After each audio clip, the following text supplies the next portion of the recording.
I think it's pretty safe to say that when we examine the Skywalker saga, there are a handful of films out there that a lot of fans had issues with. I mean, a good batch is easy to explain, such as The Phantom Menace, The Last Jedi, The Rise of Skywalker, you name it. This is Mike Zero. Make sure to subscribe if you are new to the channel for future Star Wars content.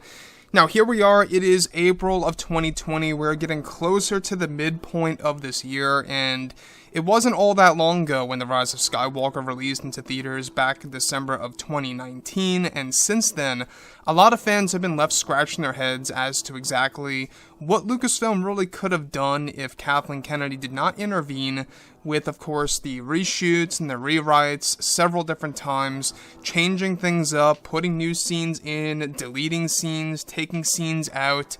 It left us with a very convoluted film, at least in my opinion, a very rushed movie, a little bit too fast-paced, especially in the first act of Episode 9, and I think it also just shows us that making all of those changes at last minute really kind of just made the film a mess. So, like I've said before in the past, in my initial review of this movie, is that yes, there are a lot of scenes in this film that I really do love and adore, but there's also scenes in this movie that I really do hate, and I really do despise, I will be honest with you. So, when we look at everything related to Lucasfilm's Kathleen Kennedy, we do know that she's very much a poor leader over at Lucasfilm because she does not understand Star Wars at its core. She doesn't fully understand exactly how to treat the Star Wars fandom, right? So with that being said, now that both Disney and Lucasfilm are finished with The Rise of Skywalker, they are focused on their new Star Wars trilogy of films, as well as the new Star Wars universe.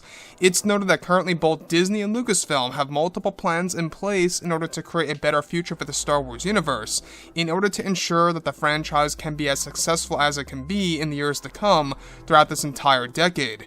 However, during and after the premiere for The Rise of Skywalker, many interviews were given to the creators and actors of the franchise, where eventually Daisy Ridley was questioned about Kathleen Kennedy's leadership over at Lucasfilm for the Star Wars franchise. At one point in time, Daisy Ridley was able to reveal that Kathleen Kennedy was the one responsible for deleting many scenes that she was going to have between herself and Mark Hamill as Luke's Force Ghost. The original version of the film before the reshoots was going to include Luke's Force Ghost training Rey through the ways of the Force from the beginning to the end of the film in several different ways. However, Daisy was able to reveal that she wanted to delete the scenes in order to make Rey more of an independent, powerful character that can handle herself in the film without much guidance per se, and that it was Kathleen Kennedy's idea to make Rey a Skywalker at the very end of the movie. Originally, J.J. Abrams and Chris Terrio did not want to make Rey a Skywalker and felt it was a bit of a cheap move for Rey to just call herself that out of the blue, where Daisy went on to reveal that Kathleen Kennedy pressured the idea on J.J. and that he eventually agreed with how it would be executed on film.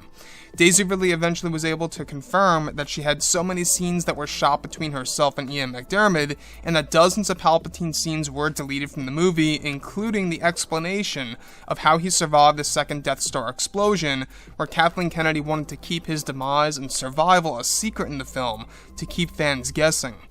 So, I want to go over a couple of pointers here, because I think that this once again proves that Kathleen Kennedy just does not know exactly how to handle Star Wars, especially with, really explaining key aspects of the movie. I think that was one of the big complaints is, how in the world did Palpatine survive the second Death Star explosion? Like, how in the world did that happen? And at the time, when we were watching this movie, there were no hints really given other than the fact that we saw the Snoke clones, right?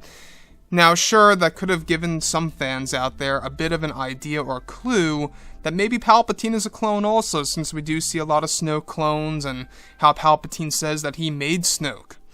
So, if you guys have read the novelization, yes, it does confirm that Palpatine is indeed a clone, and it has the spirit of Sidious embodied within him. Now, the thing about that is that that was all done at last minute. That was a retcon. I don't know if you guys knew this, but this was all done after the actual movie released. They actually delayed the novelization because they were rewriting many different aspects in the book in order to really develop those retcons for Palpatine and Rey's family and so on and so forth. So once again, Daisy Ridley, she has actually been talking about The Rise of Skywalker. I don't know if you guys saw that big interview a couple of days ago where she's actually quite shocked that the fans are not expressing all that much love for this movie. and that she actually saw January of this year as a very bad month for the Star Wars fandom. You know, seeing all these negative responses for Episode 9 and stuff around those lines. And, I mean, can you really be surprised when you think about it this way? I mean, there's a lot of fans that were very upset with many of the key decisions of what was done with this movie. I think a lot of it had to do with JJ and Kathleen Kennedy calling it The Rise of Skywalker. Meanwhile, you throw the name Skywalker in there, and it has little to nothing to do with the Skywalkers, right? It had all to do mainly with Rey just calling herself a Skywalker. So, anyways, guys, with that being said, drop a comment below. Let me know what you think about all of this below in the comments, and if you guys did enjoy the content for today, do make sure to drop a thumbs up on this video to support the channel. I thank you all so very much for the kind support, and I'll catch you guys next time.